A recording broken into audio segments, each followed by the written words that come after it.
This story starts with the ruins of our world, where dragons and all sorts of nasties are wreaking havoc left and right. Then comes the awakening of the Dragon King, a real nightmare called Gorntile, and that pretty much seals humanity's fate. All the brave knights, cross-hunters, and adventurers, including the legendary 6 heroes, they have all been wiped out by these creatures. And the only man standing, who is our main guy, goes by the name of Elpom, also dubbed as the last adventurer of this world. So, when the Dragon King finally shows up, Elpom rallies everyone to face this behemoth head-on, marking the end of their final adventure. But some moments later, everything is on fire, and the last hope of humanity has been reduced to a bloody mess, who is taking his last breaths, while surrounded by the bodies of his comrades. Despite all the sacrifices, they have only managed to take down one of the Dragon King's heads. At this point, the boy knows he's totally screwed, and when he looks at that menacing beast, he notices its severed head starting to regenerate, which just proves how pointless their sacrifices were. With a leap, the dragon comes crashing down with its mouth wide open. Seeing his death looming, he braces himself, closes his eyes, and thinks about how he's gonna die like trash, which will mark the end of the world along with his last adventure.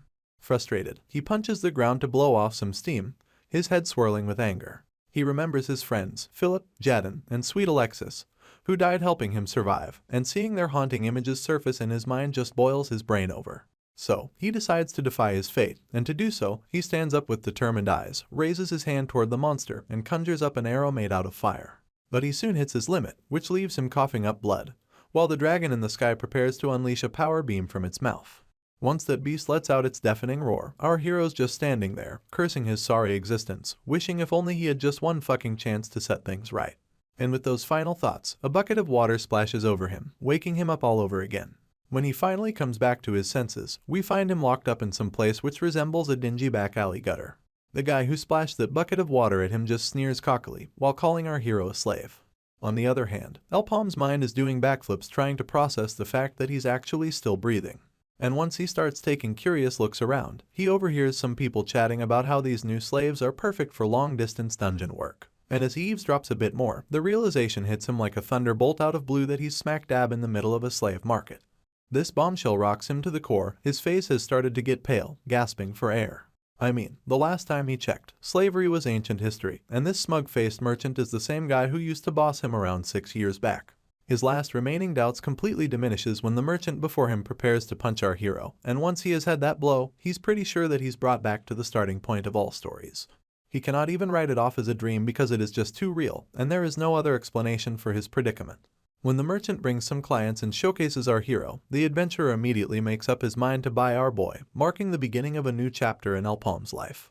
Moments later, we see Elpom picking up the same wand we saw in the hands of that adventurer earlier. Once he picks it up, he just puts it right back over his shoulder, since this wand can shoot fire arrows, which is perfectly complements his current skills as of this moment. He also scavenges other items from the adventurers he probably just indiscriminately slaughtered. Among them, he notices a shoe that triggers a memory. People often stash valuable items there. Not surprisingly, he does indeed find the telekinesis ring, which is a pretty sweet find. Suddenly, his attention's caught by these monsters lurking behind him. Before he can figure out what to do, they are charging right at him. Quick on his feet, the boy retaliates with his fire wand, blasting one of the monsters into pieces with a single swing. But the other one sneaks up from behind, its slimy tongue snatching the wand effortlessly, and in a blink, the wand is shattered, leaving our hero wide-eyed. Just when he's preoccupied with his thoughts, another monster swoops in from behind. But even with his broken wand, he fights back with fire arrows, obliterating the monster with a single hit once again. After using the wand enough, he decides to put the ring to the test as well. With a single hand gesture, he immobilizes the monsters, making them float in the air before piercing them with his fire arrows. Just when he's getting into the swing of things, his wand decides to call it quits, probably hitting some cooldown. But as soon as the monster lunges at him, he takes a leap and smacks the beast right across the face. This time, instead of relying on fire, he taps into his sheer strength and pummels those guys into submission. Finally, the wand's cooldown period is over, and he's ready to rock again. Combining the power of the ring and the wand, he unleashes a barrage that wipes out all the remaining monsters. With the final one pierced through like a pincushion, there is nothing left but dead monsters and flames licking at the area around him. Suddenly, this half-dead, bruised-up adventurer starts crawling over the ground, muttering about Elpom being no ordinary person. The boy's intrigued to see her alive, figuring she just got lucky, or perhaps really unlucky, to still be crawling on the ground. She keeps asking him how he can wield that wand, and after noticing the shiny energy around his wrist, she has no doubt about it that this boy is an awakener, which leads her to think that if he planned everything from the beginning, sabotaging them and waiting for the opportunity to strike. Alpom denies such intentions, though he admits he would have killed them either way. This only terrifies the lady even more, and before burning her to a crisp, he makes it clear that he abhors people who use slaves as bait, which is more than enough reason for him to kill every one of them. The next day rolls around, and folks in town are gobsmacked to see a bait slave casually strolling out of the dungeon hunt like it is no big deal. Meanwhile, the boy just keeps on walking, heading straight for the Adventurers Guild to break free and change his fate once and for all. Later on, we find ourselves in the guild when the receptionist reveals to the guild leader about our hero's return without a scratch. Abbas, the leader of the union, brushes it off like it is no big deal, saying it is kinda normal for bait servants to survive. But then the receptionist drops the bombshell that none of the other adventurers who went in with him made it out alive. It seems like the leader's finally starting to pay attention to what his junior is saying, but he's almost reluctant to believe it. You see, folks who have been reduced to slaves because of debts end up as bait again if they come back alive. And if our hero did not run away, it means he's well aware he cannot break free of their hold that easily. The only way out of the slavery contract is through death, and that has been the way of the Gaffer Merchant Union from the get-go.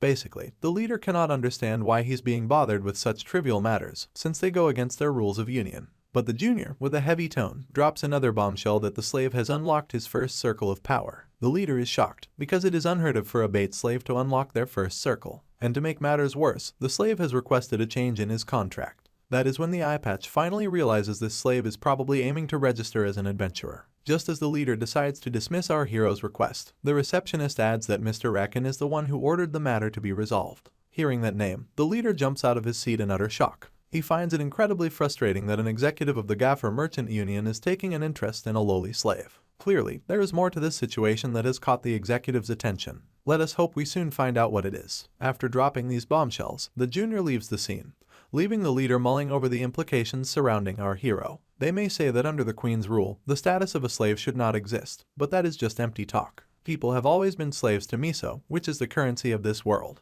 If you cannot pay back what you borrow, you are forced into labor, which is a system that was set up by the so-called nobles of the world. When our hero's only family, his father, collapsed from an illness, our hero became a slave too, and it all started with black moss, an herb he bought from the Gaffer Merchant Union on credit to cure his ill father. But later on, the union jacked up the price to around 10 million miso, which was an enormous amount our hero was not able to pay back on time, so he was forced into labor to repay the debt. That one order from the judge sealed his terrible fate, and for 6 whole years, he was exploited by the union. But now, he has somehow come back to this union once again, and he will not back down until he has not taken his revenge. While he sit before the eye patch, our hero gives up his name.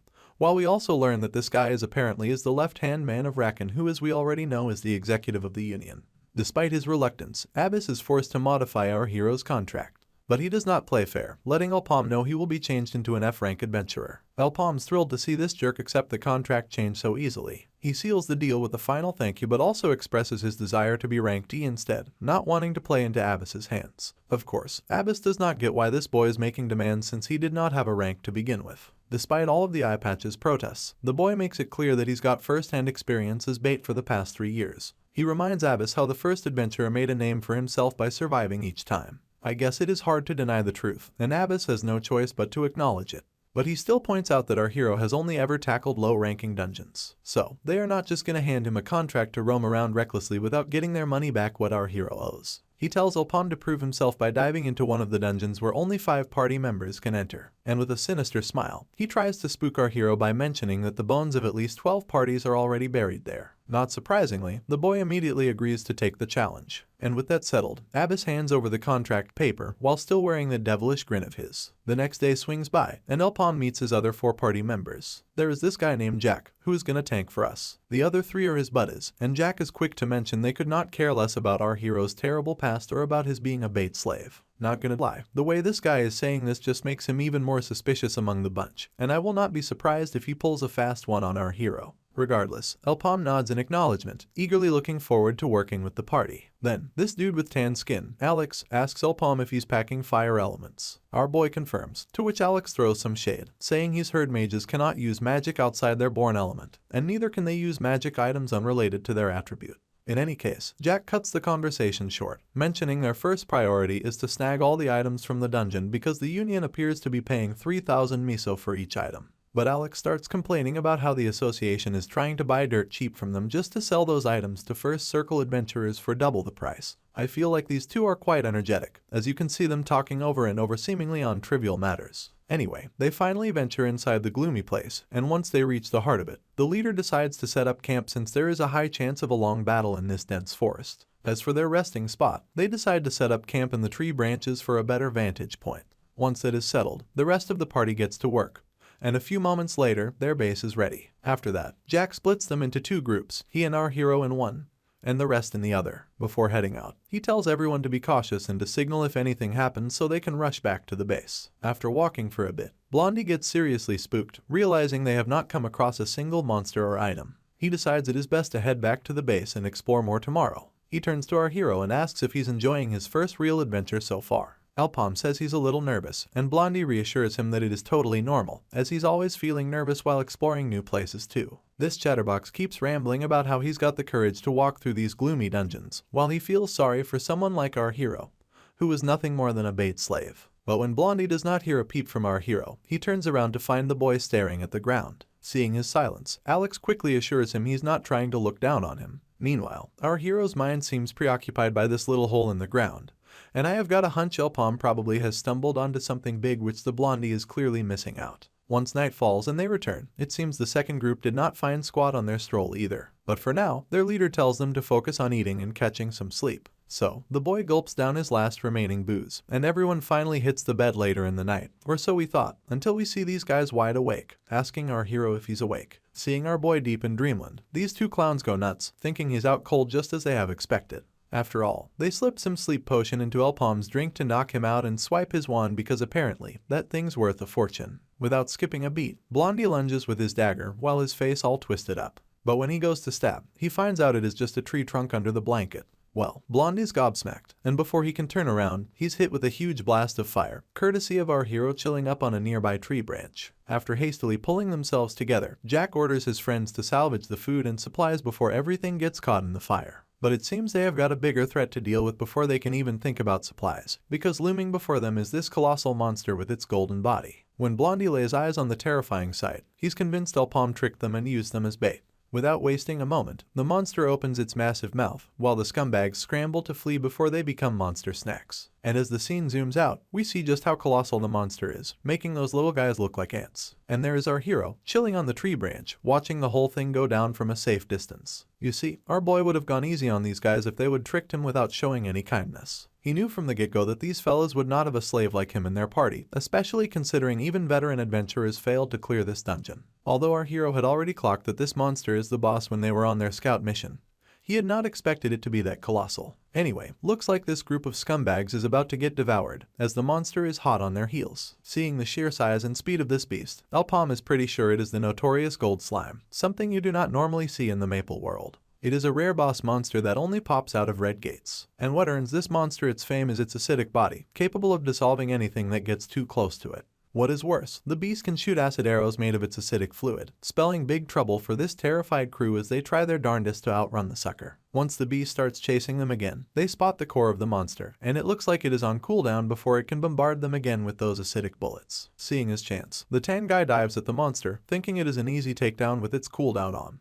Despite his friends begging him to hold up, he jumps in anyway, leaving Blondie staring in shock as his buddy gets torn into two pieces. Before his consciousness fades completely, the dude mutters about how this monster was supposed to be on cooldown right now. Another acidic arrow scorches everything in sight, leaving nothing but a pile of bones in the area. Meanwhile, our hero is just chilling on the sidelines, finally breathing a sigh of relief as the brawl wraps up. He lets us in on a secret, revealing that the tan guy was not totally off base, since the monster was indeed supposed to be cooling down. However, he points out that the slime appears to get stronger once it eats items around it, which also helps it decrease its cooldown. It has probably gotten stronger since the last time this monster was rumored. With its colossal size and appetite for power, our hero is not surprised as to why this place is known as the graveyard of hundreds of veteran adventurers. Once he's seeing the monster going out, our hero goes as far as to say that this monster can easily be nominated for Yellow Gate, which is 2 levels higher than the Red Gate, and he's pretty sure that one circle adventurer can handle these things quite easily. Keeping that into account, he's pretty sure that this mission is just a bust.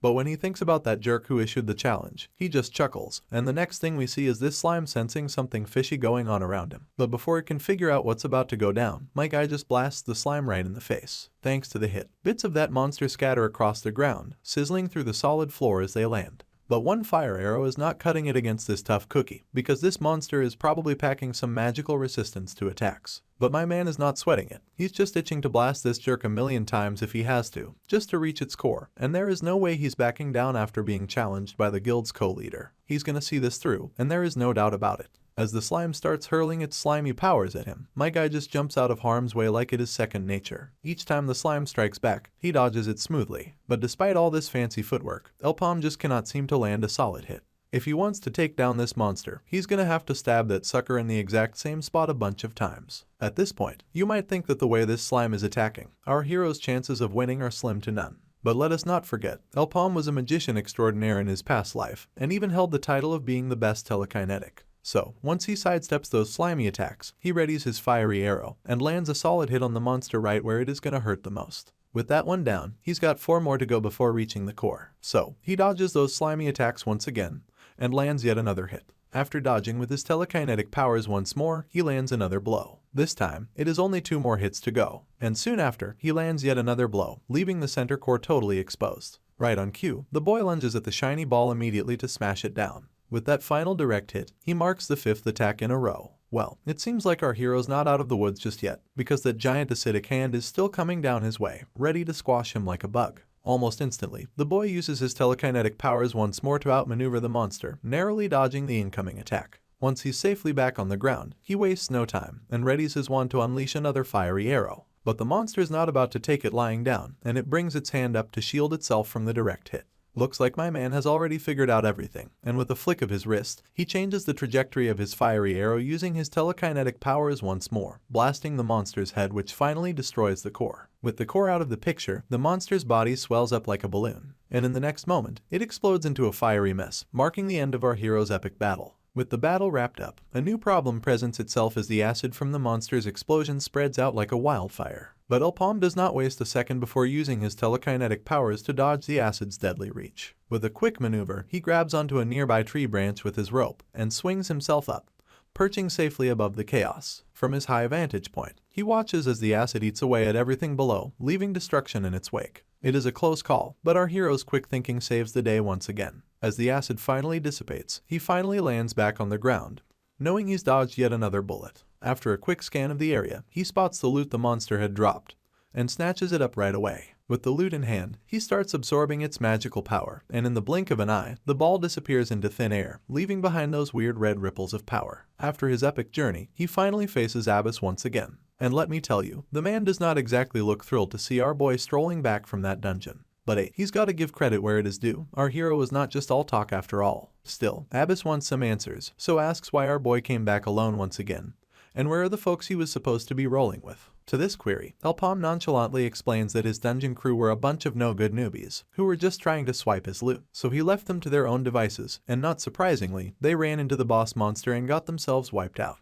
Seems like our hero still has some convincing to do, so he lays it out plain and simple, mentioning that it was the gold slime, which melted everything and everyone in its path like butter, including the items he was supposed to bring back. But that does not exactly calm Abyss down. Not only did the crew kick the bucket, they also managed to rack up some serious losses for the merchant union by ditching the rented items. And here comes our hero, waltzing back in safe and sound, which only rubs salt in Abyss's wounds further. Now, let me break down a couple of ground rules at the gates before we progress the plot. First off, there is a cap on how many people can enter, and only the folks listed on the gate pillars get through. Once that limit is hit, the gate shuts down until everyone inside gets wiped out. Secondly, there are restrictions based on the gate's difficulty level and the adventurer's circle levels. Gates come in all colors of the rainbow, from red to purple, and if your circle's higher than the gate's difficulty, you are not getting in. And lastly, there is only one shot at raiding a gate, because once someone makes it out alive, that gate just disappears, leaving no more chances for anyone else until the current crew who won that dungeon meets their demise. After laying out all the rules, Abyss lets out a sigh and says that our hero has failed his mission since he could not bring back the assigned items, whether they got melted away with the slime or not.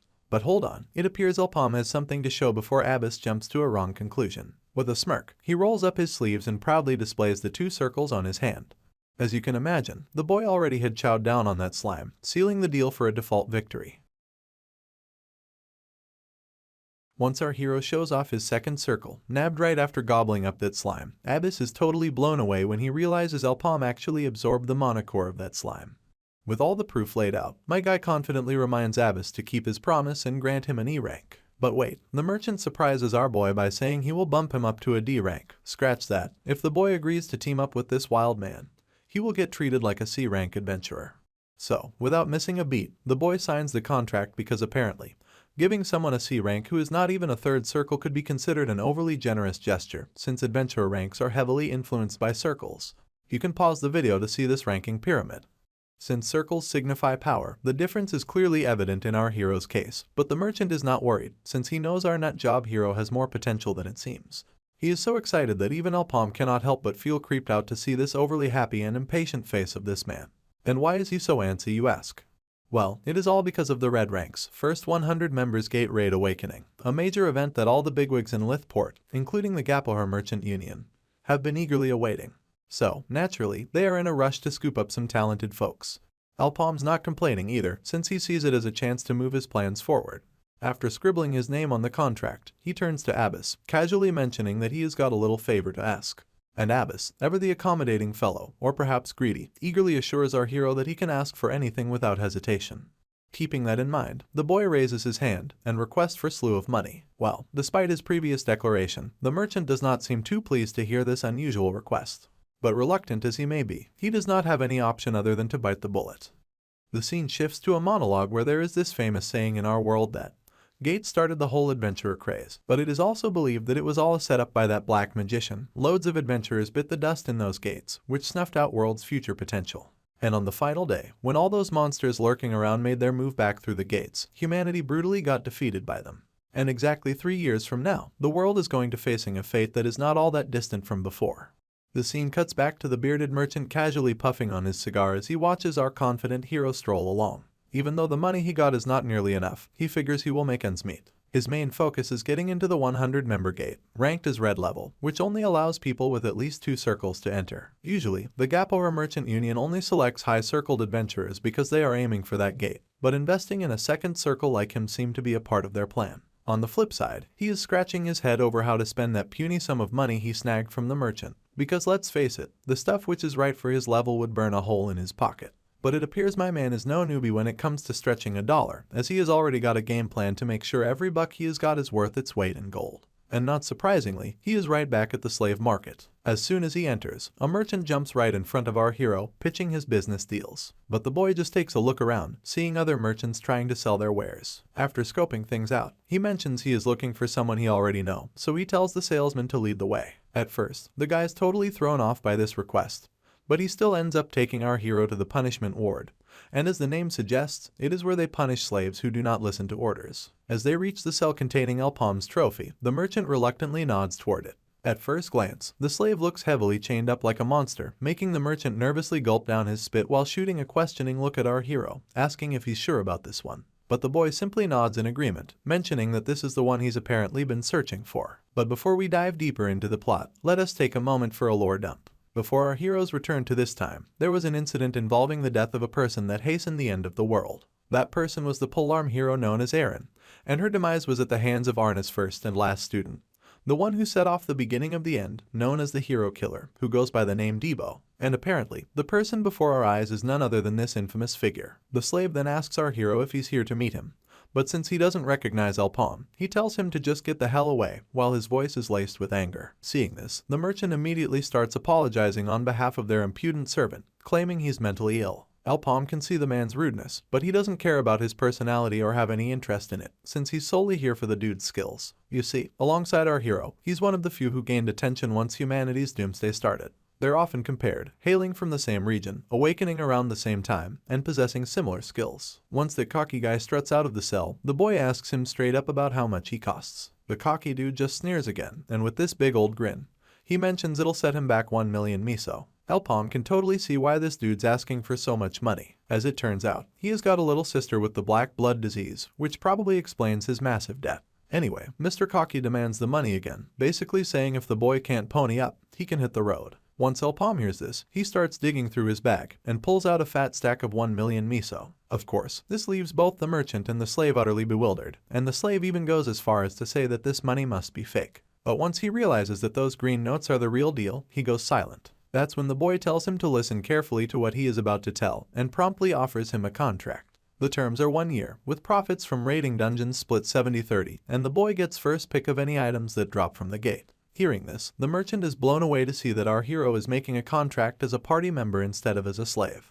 As soon as the boy offers the contract papers, the slave wastes no time snatching them from his hands, making it clear that our hero better not back out of this deal. Without further ado, he bites his finger and puts a thumbprint right on the contract. Seeing how everything played out smoothly, the boy chuckles and tells his new party member that since the contract is sealed, they are heading straight to the gate. The eager Debo expresses his excitement with a broad smile, ready to venture out. Before they set off, Elpom reminds Debo that he will have to prove his worth first. Showing his energetic side again, the guy promises he will work harder than anyone our hero has ever seen. Once they are finally out in the forest, Debo turns to his master and mentions that he is grateful for the new weapon, but he normally uses a longsword, so he suggests they change his weapon. To this, the boy makes it clear that from now on, Debo will be using a polearm when working with him, and if he does not like that, they can end the contract. Though Debo doesn't say much, we can clearly hear him clicking his tongue in annoyance. After finally reaching one of the red gates with 1 scar and an entry limit of 8, Elpom proceeds to enter, while his slave is asking where the rest of the party is, because he had expected to see a lot of good adventurers by his side,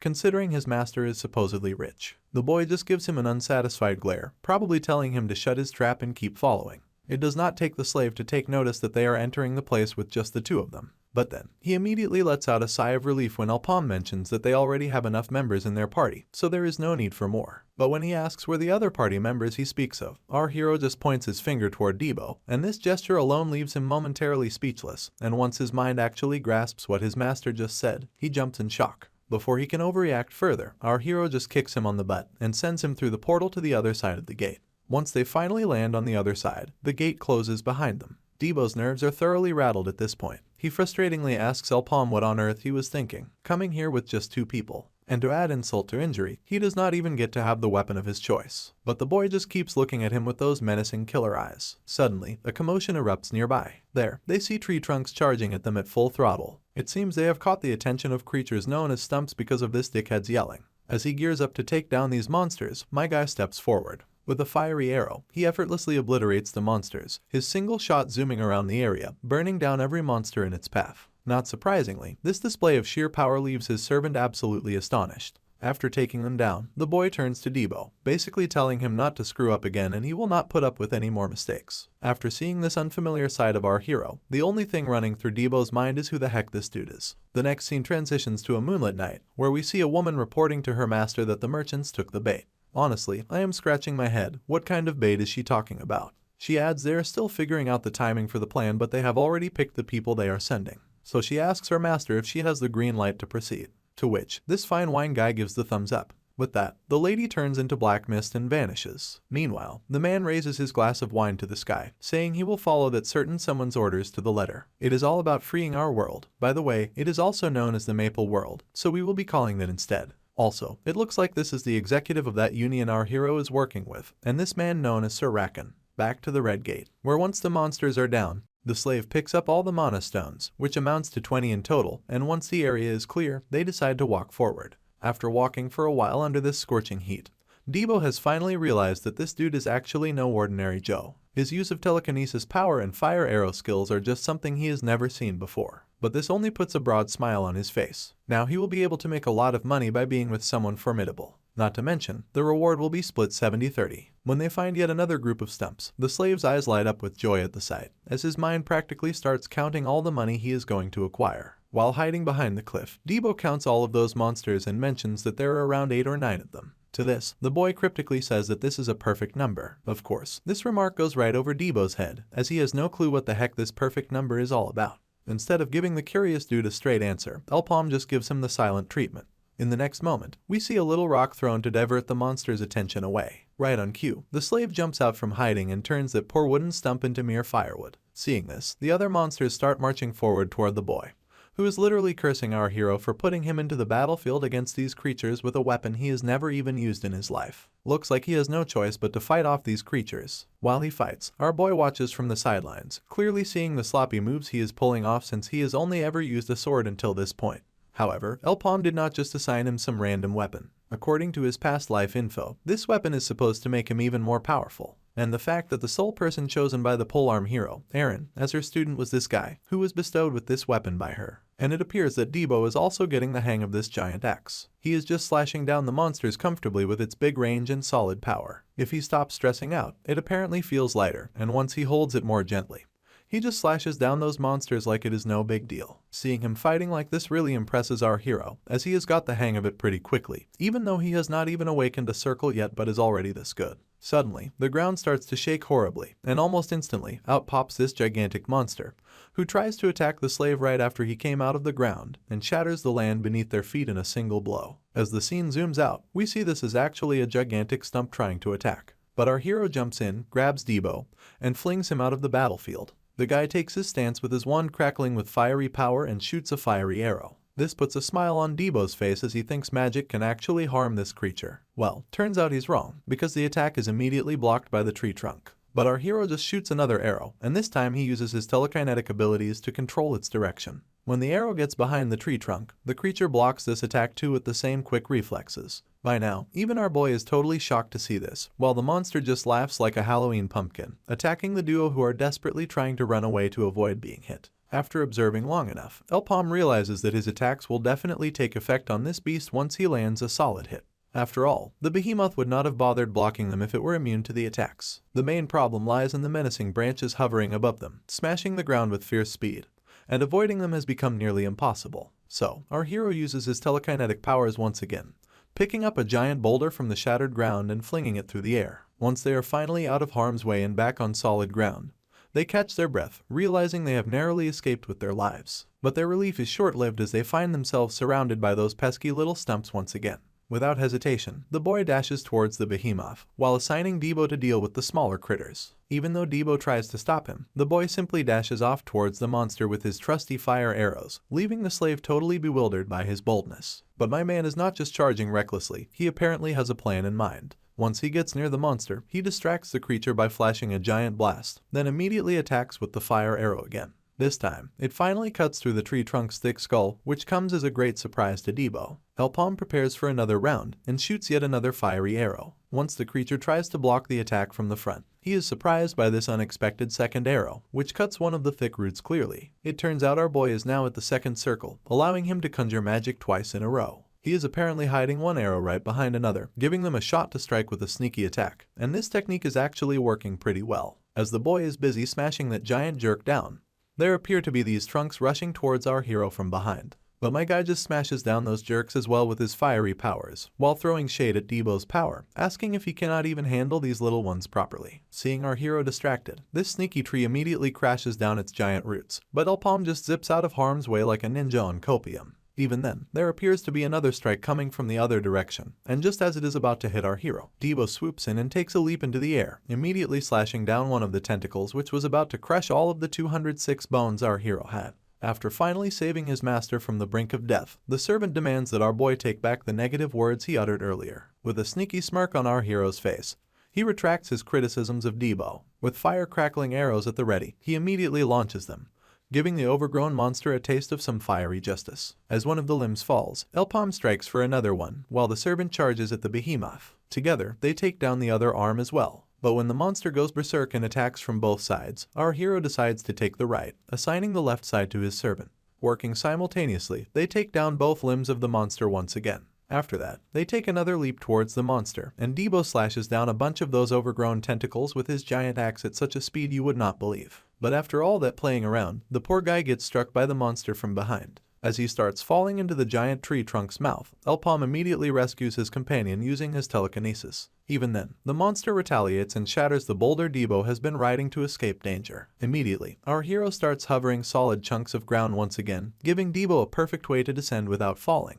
Still, the monster strikes back again, while the servant keeps dashing around. At the same time, our hero uses his fire power, which distracts the giant creature, giving Debo enough time to smash one of those monster's eyes, leaving this tree trunk grunting in serious pain. After Debo lands the blow, the monster twirls around so fast that the servant loses his grip on his weapon and crashes into a nearby wall. But he lands successfully and, without missing a beat, jumps right back into the fray. Elpom uses his powers to retrieve the giant axe from the monster's eye and hands it back to Debo. With one mighty swing, Debo strikes again, and blood gushes out of the wound. The monster, in its fury, flings the servant to the ground. But our boy doesn't hesitate. He readies his arrows and obliterates the monster's core with scorching fire, burning the entire creature to a crisp. As the monster falls, the two give each other a verbal thumbs up for a job well done. The scene shifts back to the quiet night in town. Inside one of the houses, a girl decides to finish her meal, eager to retire to bed before it gets any later. After thanking God for the delicious food, a knock on the door startles her. As she approaches, she is shocked to her core by the person standing there, which is her brother, Dino, sporting a weary smile despite his beaten-up appearance. Tears stream down her face at the sight of her long-lost brother, and she cannot help but embrace him tightly. The scene transitions to the woods, where a small house is nestled deep within.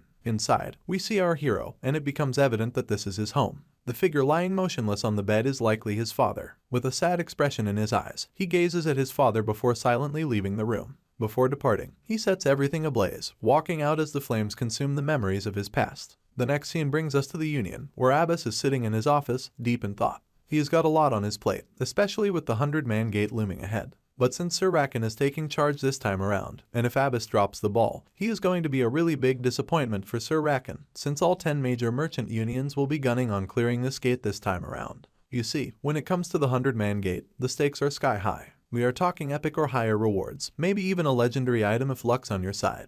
But with the Natasha sisters from the Goldrich Merchant Union in the mix, things are about to get dicey, since these ladies are no joke, and they are so powerful that even the top adventurers from the Gaffer Merchant Union do not stand a chance at getting the commission. If we break it down, it is not just the Goldrich Merchant Union, but all the adventurers sent by the 10 major merchant unions are top-notch. The Gaffer Merchant Union is clearly outclassed by them. As Abbas is pondering over our hero's profile, someone startles him by barging in without so much as a knock on the door. And, as you might have guessed, it is none other than the big shot himself, Sir Rakan. It looks like the man in question has arrived, probably to talk about the upcoming event. After Sir Rakan saunters into the scene, he wastes no time getting down to business. He asks Abbas if there has been any progress in forming a party for the upcoming 100-man gate. To this, Junior humbly apologizes for his tardiness, but you can tell the master is not much disappointed with his subordinate's lack of punctuality, and turns his attention to our hero, wanting to know Abbas's thoughts on him. Predictably, Abbas acknowledges Elpom's potential but expresses concerns about his shady past, especially that incident where he was the lone survivor of a wiped-out party. This does not sit too well with the executive, who is clearly annoyed by Abbas's skepticism. To put his junior's curiosity to rest, the big shot suggests putting our hero to the test, and he conveniently happens to know just the way they are planning to do it. With a smug face, he tells his confused junior to gather all the parties he was considering enrolling, as they do not have much time left to twiddle their thumbs. He makes it clear that they are going to win this time, no questions asked. The next day rolls in, and all the potential party members arrive at one of the dungeon gates. There, we also see our duo, who are being looked down upon by these cocky individuals. They belittle our heroes for having a background as servants. On the other hand, Elpom silently observes these goons and notices their hate boner towards the slaves, and they appear to have unlocked 2 circles and actually seem to be a talented bunch. And so, Abbas finally graces the scene and immediately announces that they are about to proceed with the test. He explains that they will showcase their abilities, and whoever proves to be formidable will have an opportunity waiting for them. When Pirate Jack asks what kind of opportunity he's talking about, Abbas smugly reveals that they will have the chance to enter and clear the 100-man gate. Of course, the adventurers are shocked to hear this. After stunning everyone, Abbas wishes them the best of luck for their exploration. Everyone then enters the gate and emerges on the other side. There, they form their groups, each heading in their own direction, while our 2 oddballs, Elpom and his companion, are left behind, just the 2 of them. On the other hand, the other parties are feeling pretty full of themselves, especially this guy with the witch hat. He boasts about being foreign to backing down from anything that crosses their path. Well, it looks like the time to put that declaration to the test has arrived, because a monster has already shown up on the scene. Without skipping a beat, the guy blasts the creature with an energy bolt. After that attack, he shrugs cockily, claiming that he is already getting bored. It seems like his nonchalant, ignorant behavior is going to get him into his own grave, because as soon as he says that, the monster appears to be back in action without scratch on his body. Seeing the creature still crawling shocks the ignorant guy. But there is more trouble on the horizon because moments later, a horde of similar monsters appears, surrounding the party entirely. After a bunch of moments, we see those monsters finally dropping dead, leaving the rest of the party pretty wiped out from the fight. One of the party members turns to the guy with the pointy hat, asking what they are gonna do about these monsters, because they seem tougher than they initially had thought. Seems like the pointy hat has started to realize they have bitten off more than they can chew, and if they keep duking it out with these monsters, they will run out of steam before they make any real progress. So, the mastermind proposes a new plan, to go straight for the boss monster to take it down. Meanwhile, our hero's already got a hunch about what the other parties might be thinking, and it looks like he's spot on. Once poor Debo's done dealing with those annoying monsters, he lets out a complaint about being the only one stuck handling them. He's ready to roll with the plan of taking out the boss monster first. But our boy insists on wiping out all the trash mobs first. Debo's totally confused by this, so he asks why the change of plans. That is when our hero breaks it down, pointing out that killing the boss mob is not the only way to score big points. Dealing with the trash mobs is just as important. Plus, the boss is dangerous, and the competition's gonna be tough. They cannot afford to go all in on the boss and risk getting blindsided by the other team's tricks. They gotta play it smart and stay flexible. But Debo just sneers, annoyed at how this dude's always talking like he's got it all figured out. Out of the blue, Elpom starts feeling something sketchy about this gate. Meanwhile, the party's still trucking along, probably aiming to deal with the monster. But then, one of the crew spots something weird. Over yonder, there is an escape gate, which seems like they stumbled upon it by accident. But before they can even think about it further, one of the guys starts busting a gut laughing. When the leader checks out what is so funny, the dude's just absolutely going bananas with his creepy laugh. In the next moment, a purple mist surrounds them completely, and it does not take long for the pointy hat to realize that it is poison, so he quickly covers his face, rushing towards the escape gate. As the scene zooms out, we see a gigantic creature with a mushroom cap over its head, spewing that menacing dark mist from its mouth. The scoundrel cranks up the volume on the mist, which instantly affects Pointy Hat, who starts laughing like crazy even though he's clearly terrified. Back with our party, they are strolling along the edge of this deep river when they spot a red flare lighting up the sky above. Turns out, that red flare is a signal that they have found the boss at last. When they reach the spot where the flare came from, they see everyone's there except one party. Pirate Jack lets out a sigh and decides to fill them in on the situation. Apparently, Pointy Hat's crew got wiped out, and they have finally found the monster they have been hunting. And let me tell you, it is a real nasty piece of work, a giant, poisonous mushroom straight out of a nightmare. The crowd goes absolutely bonkers upon hearing the name of the monster, murmurs and whispers filling the area as they wonder if they have made a wise decision coming here. Even our hero starts to feel somewhat concerned, lost in thought about how to take down the monster, unable to hear his servant calling out to him. Pirate Jack delivers another piece of bad news, pointing out that the boss monster is blocking the path to the escape gate, making it impossible to escape without facing the monster head-on. That is when Debo confidently starts boasting about his master's invincible fire arrows, but before he can continue, our hero tells him to shut up. While Debo is annoyed by his master's cockiness, Elpom makes it clear that his fire arrows are nothing more than pesky toothpicks against the behemoth, and indulging in a fight with that monster will only lead to great trouble. The boy further mentions that even the regular mobs in this gate are incredibly tanky, so it is safe to assume the boss mob is as well. While our hero speaks, Pirate Jack sneers out of habit, clearly unimpressed to hear something so obvious from these slaves. Suddenly, the boy raises his hand, and what he says next grabs everyone's attention. He clarifies that he's going to charge 50,000 misos per person, making it 1.5 million misos for a group of 30. And in return, his servant Debo will act as bait to lure out the monster. A thick blanket of silence falls over the scene, with Debo being the only one losing his mind at the idea of being bait. Pirate Jack explodes in frustration, warning our hero not to get too ahead of himself. He points out that they cannot just trust someone like our hero blindly because if he fails, everyone is going to get fucked. Plus, they are not even sure if the boy is an awakener or not, so he expresses his desire to show him if he actually has any circles or not. As you can imagine, Debo is really frustrated to hear these loudmouths bad-mouthing Elpom, and he's not liking it one bit. But as long as his master is dealing with them verbally, he has no choice but to feel enraged while doing nothing in the background. Our hero asks them if they have any plans in mind, they can just spill it. And as for their power levels, he proudly declares that both he and Debo have a circle on their wrists. Of course, the barbarian behind Elpom is totally bewildered to hear this. When he looks at his own wrists, he just gets shocked, wondering since when the heck did he get that circle. The cocky guy at this point has been forced to swallow his pride once he hears that our hero consists of 2 circles. And not surprisingly, one of the girls comes forth and agrees to their terms, willing to pay what they are asking. Sure enough, the boy accepts her offer and tells her they will collect what she owes once they are out of this place. But he makes it clear that he will only agree if everyone here is on board. Looks like they are in a bit of a pickle now, and they definitely are not gonna risk dying here just because someone else does not value their lives. Back at the escape pod, we see that bastard chowing down on human flesh like it is no big deal. but it appears that he's about to get interrupted because an arrow comes flying straight at him from the other side, smacking the monster right in the face. As the dust starts to settle, it is no surprise to us that it is our hero who just pulled off that stunt. And once the monster sees that, it gives chase to our duo. The beast seems beyond annoyed after being interrupted during its mealtime. Once the monster is far enough from the escape pod, the other adventurers immediately rush towards it and slam the button to activate it. The portal finally opens, and everyone jumps inside, while the beast continues its chase. Not only the giant boss monster, but his minions have also joined the fight. Seeing those creatures, Debo swings his axe, slashing down the minions with a single powerful swing. However, the boss monster is still hot on their heels, so Alpom immediately blasts the creature again with his fiery powers. But well, the monster sidesteps the attack with such agility that it seems like a blur. Determined, the guy adjusts his arrow's trajectory using his telekinetic powers. Even then, the monster keeps dodging, making it feel like a wild goose chase. As the monster starts to catch up to them, they stumble upon a giant rift in the ground. But without hesitation, they both jump over it, leaving the monster stranded on the other side, swinging its hand in frustration. Before they both dive down, they make sure to blast the sucker once again with a massive explosion, sending it reeling, and they themselves plummet into the river below. Finally out of the water, after what felt like a descent into hell, they take a moment to catch their breath beside the river. Debo is puffing out of his mouth, asking what the hell that thing was. In response, our hero casually dries his clothes, asking if there is still any doubt about that monster's identity. He then tells Debo they need to step up their game if they are going to take it down. Debo's practically trembling at the thought of going after a monster they barely scratched. But the boy just brushes it off, saying he will not repeat himself. Debo keeps protesting, prompting our hero to ask if he's got a problem with that. Debo reminds him about how poisonous that trashy mushroom was and suggests they make a tactical retreat instead of poking the monster again.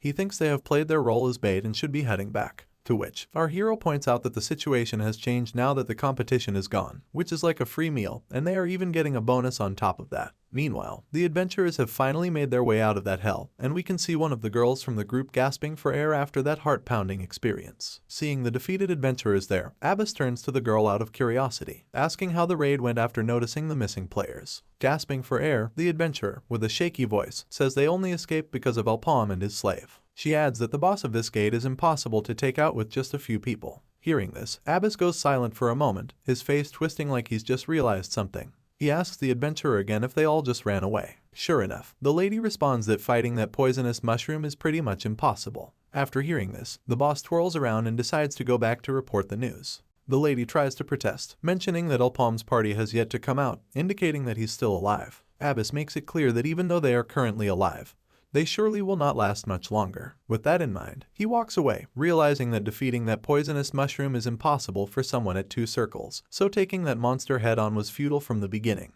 Meanwhile, back in the dungeon, we see the mushroom monster looking as disgusting as ever. On the other side of the landscape, our hero stands with his fire arrow ready to go, and with the arrow unleashed from his bow, the hunt officially kicks off. Alpom seems to have cracked the strategy to take down this beast, and it is faster, tougher, and nastier than any they have faced. Plus, it has got that extra kick of poison, making it a real headache. So, their plan is to keep their distance and hit it hard with ranged attacks. Now, Alpom's fire arrow is not quite packing the punch they need, but he's got a trick up his sleeve, which is his trusty telekinesis. By spinning the arrow like a madman, he amps up its piercing power, which is a move only he can pull off in Maple World, a skill he cooked up when he thought about bullets, known as revolver. And would you believe it, it works like a charm. The arrow finds its mark, piercing the crap out of the monster that leaves the beast screaming, writhing in pain. The impact's so huge, it not only punches through the monster but also demolishes the trees behind it, and that is what you call a hit. Looks like our hero was trying to blow that disgusting head off the beast, but I guess he missed the mark slightly. Now that the beast is absolutely fuming, it is even harder to pull off that revolver attack. With the cooldown problem, he just cannot deal with this high-speed demon like this. If he does not end that creature before it climbs up here, they are screwed.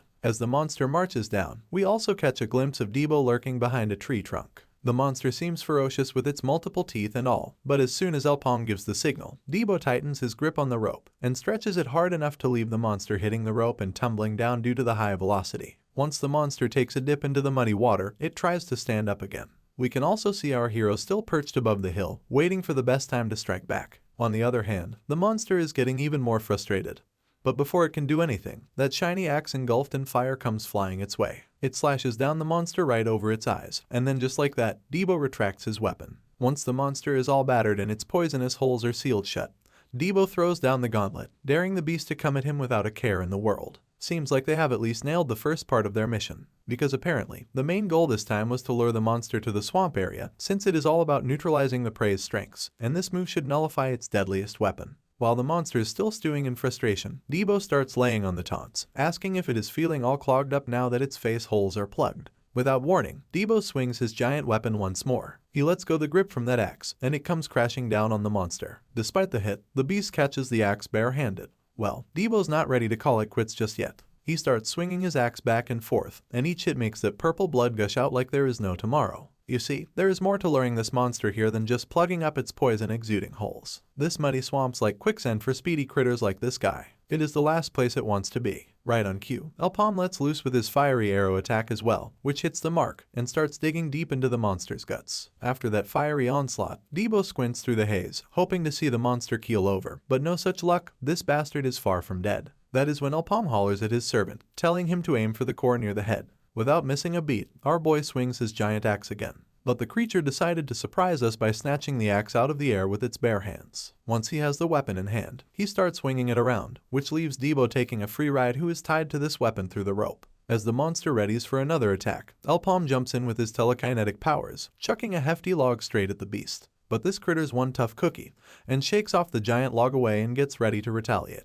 That is when it gets a rude awakening in the form of a mega kick to the noggin. After that initial kick, Debo is bouncing around like a pinball, ready for another round. And our hero, well, he's busy playing with mud, using his telekinesis to muddy up the waters and blindside the baddie. Just when the monster thinks it has got Debo in its sights, our servant drops in like a hammer, his weapon coming down like Thor's hammer. And this one last clean swipe leaves the beast's head rolling in the air. As Debo catches his breath, he shoots a thumbs up for a job well done, and Alpom returns the gesture with a grin. But their victory dance is cut short when the giant beast does not stay down even with its head rolling on the ground. Quick on his feet, Debo dives into the mud, narrowly avoiding the monster's counterattack. After that swing, it lets out a growl that could raise the dead. Alpom springs into action immediately, readying his fiery arrow and letting it loose. And with a booming voice, the explosion shakes the ground, but when the dust clears, the beast is still standing. Even then, the hero is not giving up though, he's all in to bring this sucker down. Once our hero takes the monster for a muddy ride, the beast leaps out and starts clawing its way up the hill toward him. Meanwhile, poor Debo's got a bleeding head wound, and despite that,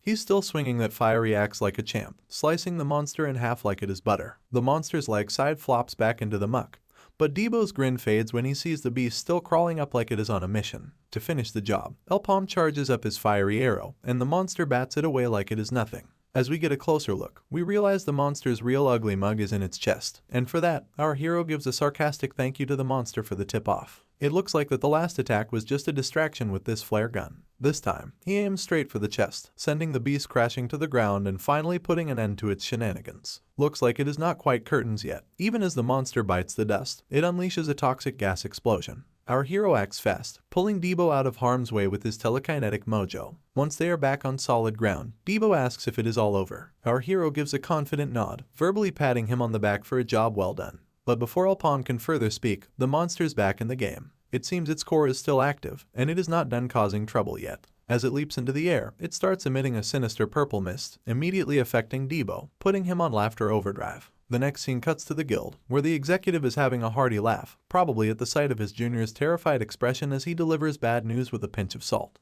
Before their conversation can advance further, there is a rude knock on the door. Without waiting for permission to enter, the door bursts open to reveal our hero, alive and well. Seeing Alpom back puts a big grin on the executive's face, who now seems more interested in our hero than ever. Instantly, the executive regains his composure and nonchalantly asks him if something is wrong, since he looks more beaten up than a sack of balls. In any case, Rakan seems quite eager to meet our hero and wastes no time introducing himself. He broaches the subject about how he's heard of our hero's great survival instincts, even suggesting that he's the kind of guy Gaffer needs. Alpom politely accepts the compliment, and Rakan seems impressed by his polite behavior. Then, Rakan proceeds to ask a question, inquiring if our hero can showcase his abilities again in the 100-man gate. To which, the boy responds somewhat affirmatively, albeit in a roundabout way, which leaves Rakan intrigued once again. It appears that our boy's laid-back attitude finally gets under Abbas's skin. He starts raising his voice, telling him not to get too ahead of himself just because he made him an adventurer, and reminding him of the debts he still has to pay. The boy stays quiet for a moment, seeming to acknowledge the truth in Abbas's words. Meanwhile, Rakan seems pretty pumped to see this tough cookie acting so chill about the 100-man gate. Skipping the formalities, he just comes out and asks, what does he want to get in the 100-man gate?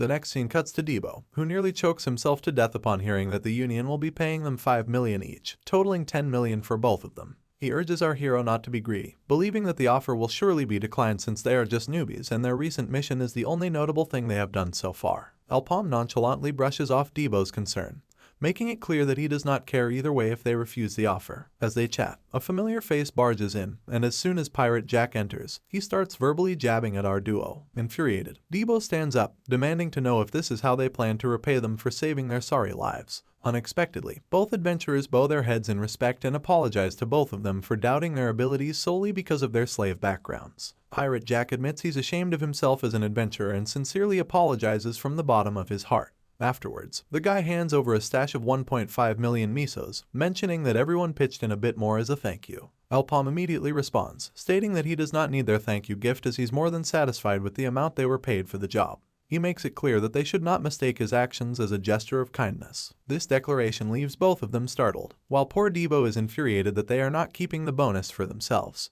Then the boy turns to Pirate Jack again, asking if he would work for a job he's paid to do. Well, this random tangent definitely catches the guy off guard, leaving him totally speechless. The scene cuts back to the shocked face of Abbas, who is asking his boss why he's paying such a hefty sum of money to them. He points out that this amount is usually reserved for 3rd or 4th circle adventurers. While he acknowledges that Alpom might be the right nut job for the task, he's afraid they should not be overpaying him as it might spoil him. He suggests calling him back to discuss the payment again. However, the master reminds him that if they do that, the boy might demand twice the promised money. Rakan then hands over a document, mentioning that our hero and his party member will be representing the Gaffer Merchant Union this time. Abbas is shocked, thinking that 2 people could not possibly survive in that gate. However, he's even more surprised when he sees the news on the document. He asks how Rakan acquired that piece of information, to which Rakan just laughs it off, saying he paid a large sum to get it. Abbas then remembers Dark Lord Jin and realizes where Rakan might have obtained the info. With a serious tone, the executive makes it clear that the war is on and they are going to win this, no matter the cost. The big day has finally arrived, and all the people from different unions have gathered outside the Grand Gate. People are whispering and chatting amongst themselves, and it looks like our crew has joined the party too. Debo seems absolutely thrilled that the union accepted their demand of 5 million misos per person. But then, Alpom reminds Debo not to get too ahead of himself since they still have the gate to conquer. All of a sudden, someone in the crowd notices our gang, and once their eyes lock onto the emblem of the Gaffer Merchant Union on our hero's robe, you can practically feel the tension spike as they realize which guild they belong to. One dude musters up the courage to approach them, asking if we are from the Gaffer Merchant Union. Turns out, he is pretty stoked to meet our duo and introduces himself as an E-class adventurer from the Genie's Merchant Union, and he goes by the name Sheldon. The boy, in turn, returns the favor, introducing himself as C-class adventurer Alpom. Sheldon's eyes nearly pop out when he hears our hero is a C-class adventurer. He is totally baffled because, in his book, only 1 and 2 circle adventurers should be gate crashing, not someone from the C-class crew. It is like trying to fit a square peg into a round hole, not to mention there is a clear restriction in the gate against low-rank people.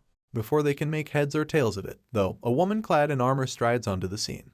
She shuts down those other guys, making it clear she has got business with our crew. Seeing this oddball newcomer, Sheldon clicks his tongue, wondering just who these people are. As our hero turns towards the woman, the scene transitions to a flashback. There, we catch Abbas laying down the law about what he is gonna do once he hits that gate. He reveals to our hero that the Gaffer Merchant Union will be collaborating with the Cygna's Night Order for this gate. They will be following the teachings of Empress Gina's, and the strongest faction, the Cygna's Night Order, particularly the one known as the Symbol of Power, has shown interest in this gate. It turns out that the quota for the gate was already filled by adventurers from other merchant unions. So, they decided to team up with the Cygna's Night Order, even if it means Cygna's is only sending their trainee knights, and this partnership will increase the likelihood of success for Gaffer Merchant Union. Although there might be hidden agendas at play, the offer Cygna's Union extended was not bad, so they have agreed to work together. Upon hearing everything, the boy nods in acknowledgement, stating that he is willing to cooperate as long as it remains just a simple cooperation. However, Eye Patch warns that it will not be smooth sailing because they still do not know what their ulterior motives might be. Back in the present, the lady introduces herself as Kiri, leading the trainees of the Cygna's Night Order. She makes it clear that exchanging a few words does not mean they are on the same level, so they better follow her orders quietly. Predictably, Debo is fuming, annoyed at someone being even cockier than him. Moving on, Kiri inquires if they are the only ones sent from the Gaffer Merchant Union, to which the boy confirms with a nod, indicating that seems to be the case. Upon hearing this, Kiri lets out a sigh, wondering if this time the Gaffer Union has truly given up all hope. In the next scene, the Dig Merchant Union Crocus party makes their grand entrance, followed closely by the Murdia Merchant Union Cubal's crew. The atmosphere immediately takes a sharp turn when the elites of the respective merchant union grace us with their presence. And then, adding a pinch of drama, we have got the Gold Rich Merchant Union, represented by the notorious Natasha sisters.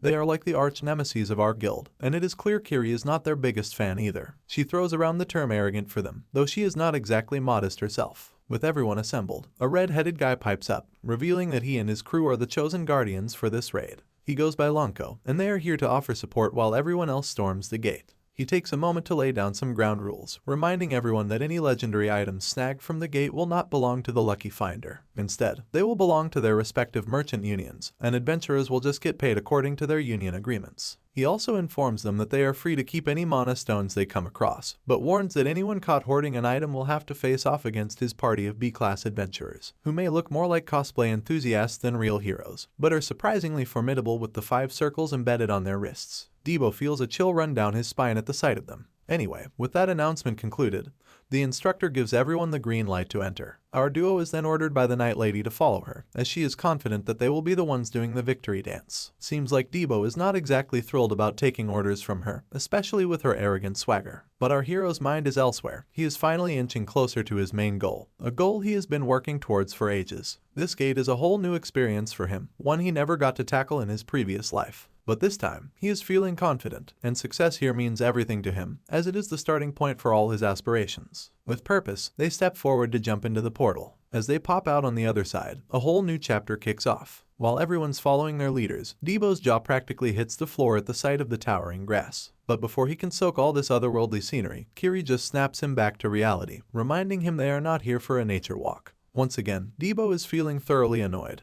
wondering aloud why they are even tagging along with this stuck-up lady. Meanwhile, our eccentric companion is on his knees, one ear pressed firmly to the ground, probably trying to hear something undesirable. Right on cue, ferocious animals come into view, which are marching in distance, their giant feet pounding the earth with each single step. On the other hand, someone in the group is certain he can hear some crazy rumbling voices. Sure enough, it is a stampede of furious ribbon pigs, looking downright angry at first glance, and they appear to be charging straight toward the adventurers, numbering at least over 1,000. Seeing these monsters, the woman screams her head off, telling everyone to spread out since there are still parties coming through the gate. Apparently, there is an unwritten rule about not drawing danger to the gate's entrance. But the El Nido Merchant Union party runs straight towards the gate instead of away from it. As the monsters burst out of the tall grass, they chase the adventurers like there is no tomorrow, who are now sprinting in the opposite direction. Kiri looks relieved, having planned to lure these creatures to a more obstacle-filled area to take them down. Then the soldier next to her points out that the Gaffer Merchant Union folks seem to be missing. In the following scene, somewhere in the fields, we hear Debo's voice, taking a breath of relief. He is glad they are out of the woods, but he is dying to know how our hero saw that stampede coming.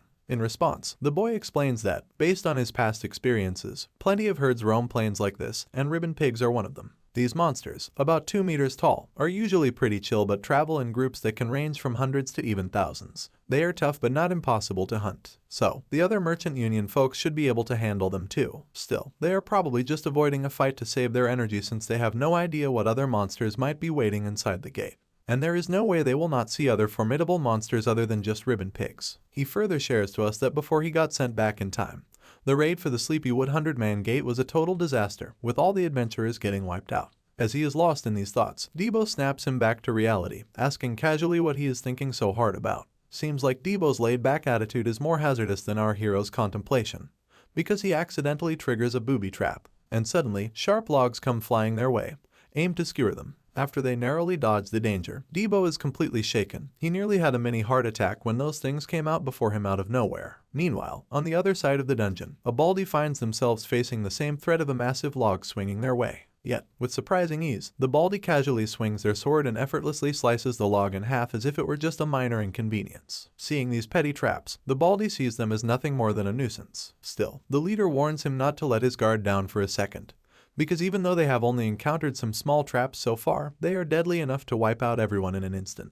Plus, these crafty goblins who made these traps have copied human hunting tactics, which sets them apart from your average monster. And given their intelligence, they must be hobgoblins, and they are way tougher to deal with, and with their extraordinary intellect for a creature, they are like boss monsters in the Red Gates. The masked dude is at least certain they now have little idea what to expect ahead. After their short pause in the journey, they start preparing to move forward, and the master advises them to walk cautiously. But before he can finish his warning, one of the group members loses their head. The first to get chopped is the arrogant Baldy, followed swiftly by the others. Their necks are cleanly sliced in half, and their heads go flying like footballs. The guy slashing down these monsters looks nothing short of a psychopath. And in a matter of seconds, he has wiped the floor with that poor party, all with a touch of casual swordplay. The scene transitions to a solitary figure, who by the look on his face appears to be another clown in the mix. He is feeling rather pleased with whoever came up with the idea to disorient people entering the gate using ribbon pigs. He decides it is time to get down to business before it is too late. As he stands up, we see the three ladies behind him. It seems he has used some kind of magic without their knowledge, as they do not even move from their places. This magic immobilizes their opponents for at least the next 30 minutes. With her shaky voice and sweaty face, one of the sisters demands to know why he is doing something like this. Hearing her speak, the guy is astounded to see that she can still talk under his magic spell. Now it is no wonder these ladies are hailed as formidable three sisters. With a determination to eliminate any future nuisance, he attacks one of the girls with his wand. Seeing her sister die before their eyes leaves the other two terrified out of their minds. After incapacitating one of the ladies, he turns his attention to the remaining two. His wand crackles with fire as he goes absolutely berserk, obliterating both women into nothing but flesh and blood.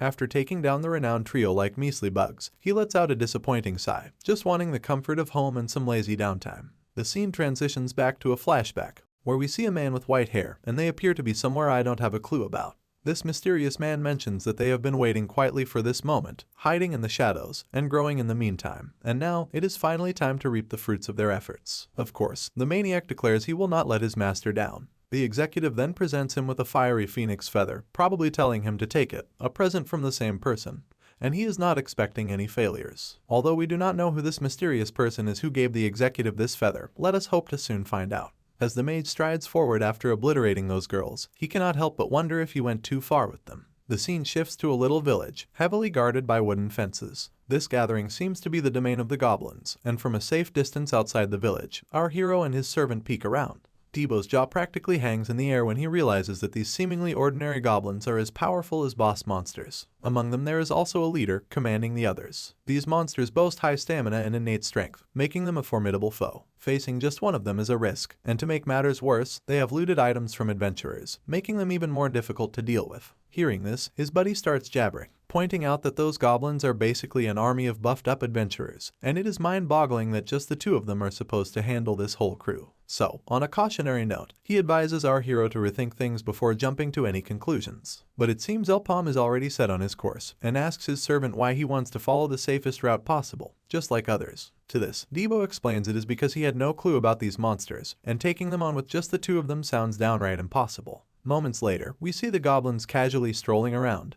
probably on the lookout for loot. Suddenly, they catch sight of someone sneaking up behind them. As one turns, Debo swings his weapon with all his might, but the goblin effortlessly sidesteps the attack as if it is no big deal. And in retaliation, the goblin throws a lightning-fast punch, but the boy effortlessly dodges it as well, simply by leaping into the air. Once Debo finds himself back on the ground after his failed attempt, he looks annoyed. Meanwhile, the goblins keep relentlessly attacking the boy, who dodges left and right like a ninja on overdrive, and after enough dodging, he delivers solid hits right above that bastard's face. With the next swing, he cuts down its legs, sending the goblin crashing to the ground. Once the monster is immobilized, he moves in to finish it off. His giant axe comes crashing down. Despite its injured leg, the goblin immediately sidesteps the attack. Seeing the goblin's excellent reflexes and ability, Debo is momentarily startled, and he receives a solid punch right above his face for letting his guard down. By now, the boy is fuming out of his mind to see this relentless bug not dying. As their fight continues in the jungle, many moments pass, and the dead bodies laying on the ground are clear signs that Debo has surely emerged victorious. As they stroll along, Debo casually mentions how he half expected our hero to swoop in and save him. But our hero just shrugs it off, saying he had faith his sidekick could handle it solo. Debo's not buying it, knowing he barely scraped through that skirmish, let alone facing off against hordes of those monsters. Suddenly, they stumble upon a shocking sight. There he sees adventurers' bodies without their heads, and they appear to be part of Cygna's knights by the looks of it. There is a survivor among them, and both Debo and our hero shoot him a look as they amble closer. Elpom then asks the man what went down and if it was the goblins who attacked. But the suffering adventurer reveals it was not those goblins. In fact, it was something far more sinister, a human who took them down as if he was looking forward to taking them down from the beginning, or in other words, he was trolling. In the next scene, we see Eyepatch deep in thought, scratching his head over something that just does not add up. You see, trolling is when some sneaky folks enter these mysterious gates others cannot access. Their game plan is to gather info and attack other adventurers. But this time, it is a different story. It is like a fight where nobody is even going to win, because they will be utterly exhausted after fighting the adventurers and will not have enough strength left to fight the boss monster. Even if they somehow conquer this challenging gate and retrieve a unique item, suspicion from those outside would linger, because these items are one of a kind. Abbas just cannot wrap his head around whether these assassins are going after the top dogs of the merchant unions. If word were to get out somehow, they would have to fight a war with all the other merchant unions. He also can't think of any union partaking in this trolling scene, because doing something like this is like playing with wildfire. So, if he pieces everything together, there appears to be someone bigger pulling the strings behind the scenes. Back to our dynamic duo, who, after hearing about this mysterious traitor, can only think of Kiri. Just hearing her name sends chills down the spine of the poor soldier. I mean, who would have thought there would be a snake in the grass among them? But our hero cannot quite wrap his head around it. Why would someone like Kiri, who is part of the Cygnus Knights, betray her own people? It is a real head-scratcher, leaving him in a mess of confusion. But one thing's for sure, those orders she gave at the gate entrance seemed suspiciously like part of her plan.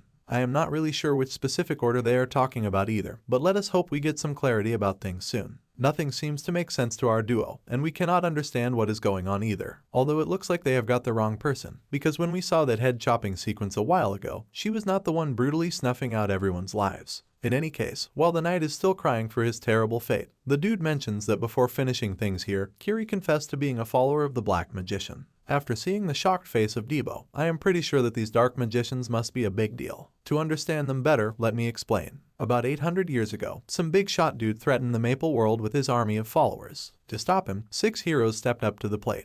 The tides turned against the Black Magician and his crew when he and the 6 heroes got sealed away. With their army in disarray, the good guys started pushing back, kicking out all the Black Magician's followers. It is common knowledge in the Maple World. So, Debo's totally thrown off, refusing to believe she is a follower of the Black Magician. Finally, Alpom decides to set aside the monster hunting mission and focus on finding Kiri before it is too late. They also extend an invitation to the Blondie, warning him that if he joins them, he better be prepared to face Kiri in battle when they find her. By now, there is nothing in the world that would make him happier than getting the chance to take her down himself. In the next scene, we finally see the lady sprinting down the path, but she abruptly slams on the brakes when 2 shady characters, the real assassins who are behind all the killings, come into view. The mage dude asks Kiri if she is the one who dealt with all the ribbon pigs, and also adds that their plan went off without a hitch thanks to those pigs scattering everyone. Then, they cryptically ask her if she has received the present they sent her. Well, it appears she is finally fed up with their chatter, so she immediately draws her sword and demands to know the identity of both of the thugs. The next scene takes us back to the boys, where Debo is carrying the injured knight, who is apologizing for being a burden.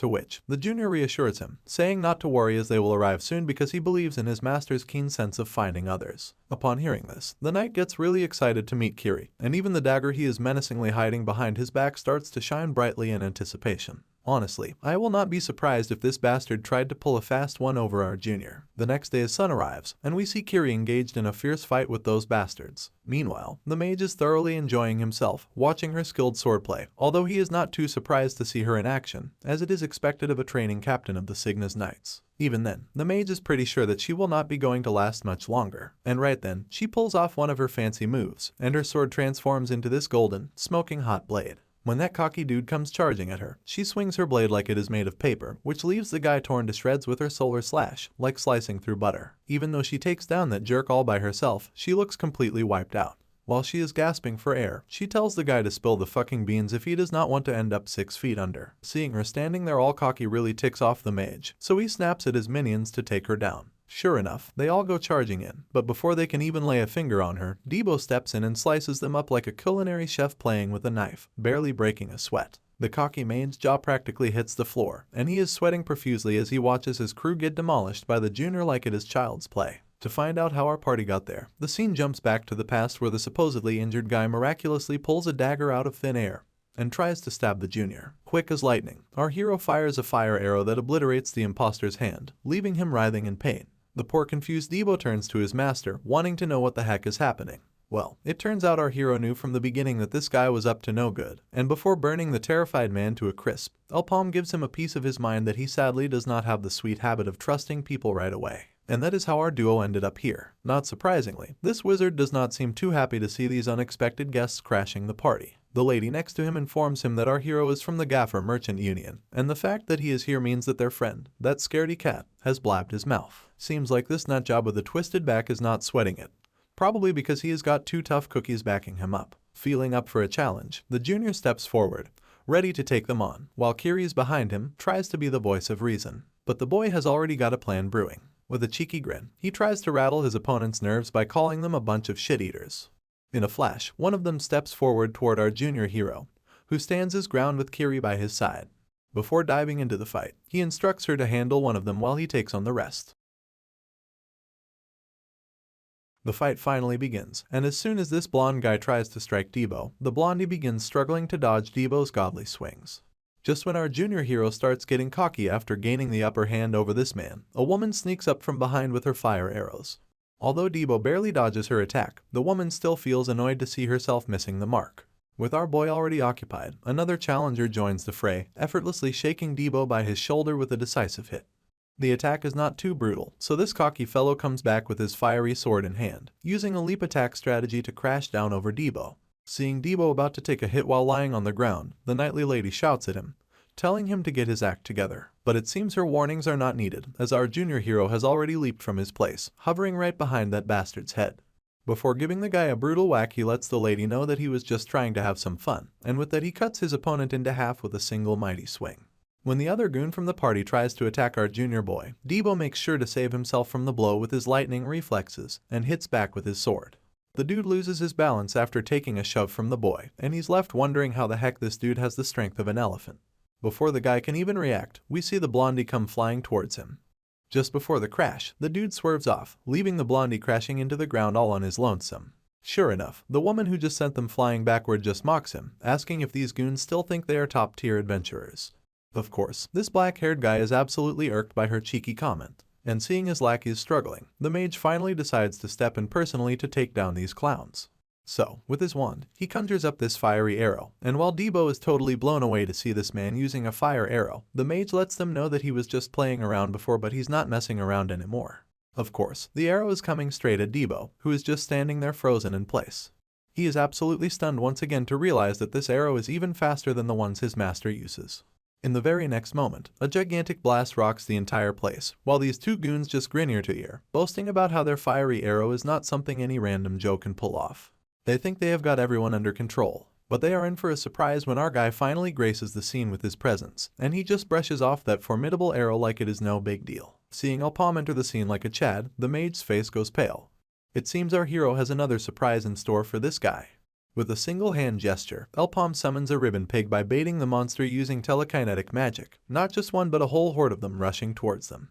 A few moments later, we see this crusty mage and his party has already taken care of those monsters. And let me tell you, taking them down was no walk in the park, as you can see this man huffing and puffing, gasping for air as he curses our party, mentioning how these cowards run away. Now that the monster's been taken care of, he orders his party to chase down our hero, as they do not have much time to twiddle their thumbs around. That is when one of them spots some footsteps and decides to follow them before our hero and his crew can make a break for it through the gate. The mage tells his gang that if they find Alpom, they should hold him down because he's itching to take care of him personally. One of the lackeys pipes up, saying our boy is not just some small fry. The mage nods, admitting the guy did not seem like a total pushover, but his boss frustratingly reminds him that it is impossible for anyone to be stronger than him in this dungeon. Meanwhile, somewhere in the dungeon, there is Debo grinning like a champ after outsmarting those guys. Alpom then gives him a reality check, saying they are not going to get taken down by those pigs that easily, and tells him to watch out for traps. Debo fires back with a confident grin, saying he's already on high alert. But our hero cannot shake off the memory of that last showdown. He was downright freaked out seeing that fiery arrow packing so much punch. On the flip side, Debo just keeps on hammering, saying that guy cannot possibly be stronger than our hero, telling Alpom to quit overhyping that clown with the wand. As their scuffle goes on, the boy rolls up his sleeve and realizes his magic circle has hit its max, which leaves a puzzled Debo asking what the heck that means. That is when the boy breaks it down, explaining that depending on how thick it is, even with the same magic, there will be differences in speed and power. And since he's at the peak of the second circle, our boy should be on par or even stronger. But the magic that the jerk uses is way beyond his comprehension. And seeing how he breezed through that gate, the boy is pretty darn sure he's also rocking the second circle, and somehow, he managed to amp up his skills to a whole nother level. Debo, looking all puzzled, mentions he can kinda get why this guy's a tough cookie, but calling him the top dog in the gate right now is pushing it a bit. While they are both going back and forth, the Night Woman cuts in and tells them that right now, the most important thing is that a follower of the Black Magician was hiding within the Cygnus Knights. This is super crucial info that could totally change the game for the Maple world, so their main focus should be getting outside. To which, my guy is just standing firm, saying they can do whatever, but he's not budging unless he's grabbed that reward first. Well, the Night Lady's pretty ticked off at this, so she sternly asks if that little reward holds more value than the fate of the world itself. But my guy's not backing down. He lays it out straight, mentioning that even if they tell everything that happened here to the folks outside, nothing's gonna change. Those bad apples have been hiding out for centuries, putting down roots. Just exposing them is like trimming a branch. If they want to make a real dent, they gotta dig deeper. Otherwise, they are just gonna keep gnawing away at the Maple world from the shadows. As you can imagine, the Night Lady is still not convinced, and frustratingly grabs our hero by the collar, straight up telling him this will not cut it. She further yanks him by the collar and demands to know what the heck he wants them to do then, and she is not taking any crap without a solid plan. Well, you can practically see my hero's sassy smirk, which totally gives away that he's got it all figured out. He tells this fired up lady they are gonna show those folks who the real hunter is. Next thing you know, we are back with those clowns, hustling down to catch our party before they slip through the gate. Seems they do not even have to search anymore because Debo's already on the hunt. He throws out a casual hello before swinging his giant axe, but the bad guy just ducks, letting the axe whiz over his head. In a snap, another baddie joins the scene with his spear, but the poor guy finds himself getting brutally smacked by one of the traps, triggered by none other than the Night Lady. Debo charges at his opponent, telling him not to get distracted if he really wants to tango. Yet again, the bad guy dodges the attack and swings his dagger toward our junior hero. But as you can imagine, the boy easily sidesteps the attack, and in return, the bad guy ends up taking a knee smash right below his chin, followed by several blows to his gut and face, leaving him spitting blood. Debo's going absolutely bonkers with his fists by now, probably trying to smash every bone left inside this bastard's body. Despite turning this bad guy into a bloody mess, the boy keeps on pounding the bastard like it is the best stress relief he's ever had. Seeing their companion getting messed up real bad, the lady with the bow jumps into the mix. But before she can do anything worthwhile, Kiri swoops in from behind, looking all wicked. Luckily, the woman in red ducks down and saves herself from getting whacked. But the Night Lady's not letting up, and keeps on with the relentless assault, and after a while, the woman in red starts getting clumsy, and inevitably finds herself staring at this fire-crackling sword, ready to sever her head, though once again, the bad lady barely manages to block that direct hit with her little dagger. Looks like the bad woman just cannot go toe-to-toe anymore against this infuriated gorilla of a lady, who is just pushing her sword against that puny little dagger. Somewhere deep in the dungeon, we catch sight of this twisted guy standing there once again, and it seems our hero has finally made it there too, which totally piques this old man's curiosity. He wonders if our hero was actually aiming to meet them instead of running out of the dungeon. To which, my man does not say much, though his confident body language says it all. With a menacing laughter, they both raise their wands, crackling with fiery energy. Both opponents bring out their fire wands and conjure up fiery arrows. The crazy twisted bastard takes the liberty to attack first, officially kicking off the fight. But our hero easily dodges it and retaliates with an arrow of his own. Seeing the arrow coming right at him just gets the crazy bastard all excited, and when that fiery arrow lands, a giant explosion erupts. In the haze, the boy tries to sneak a peek to see what happened, but he's met with an attack coming straight at him without any warning. And it looks like it was all just a distraction, because that sneaky bastard comes right behind our hero with his fiery weapon crackling, unleashing a fire arrow that probably blows the entire area where Alpalm was standing. Once the fire starts simmering down, the wizard walks forward, only to see our hero standing tall, which totally throws this guy for a loop about how Alpalm cancelled out his fiery arrow. He then starts laughing it off, saying that was unexpected. But he's sure he did not have the power to block that, so he asks our hero once again how he did it. Seeing our hero stay silent, he decides to leave it be and not bother with casual chit-chat anymore. Instead, he sends another fiery blow at our boy, saying that he will figure it out himself. Once again, my guy uses his own fiery arrow, manipulated with his telekinetic powers, an original technique of his he dubbed as revolver. Of course, the mage loses his mind seeing that Alpalm is using his telekinesis to spin the fire arrow at his own will, like a drill piercing through his magic, which is something he has never seen before in his entire life. And the clash of both powers comes down as a gargantuan explosion. Once the dust settles, the mage is forced to acknowledge our hero's prowess. He admits that he might have underestimated him big time and begrudgingly admits that this guy might just be what other people call a genius. But you see, this twisted mage hates the genius type the most. The mage is totally up for more battle and throws down another fiery arrow at our hero, itching to see more of what he's capable of. And my man does not shy away from showing his powers. He uses his telekinetic abilities to create a shield for himself to avoid a direct hit, but that arrow just demolishes his stone wall and forces him to step back. Seeing our hero falter a bit, the dude just gets cockier. In response, my guy just extends his hand, brimming with telekinetic powers, and surprises this bastard with a sneaky arrow from behind.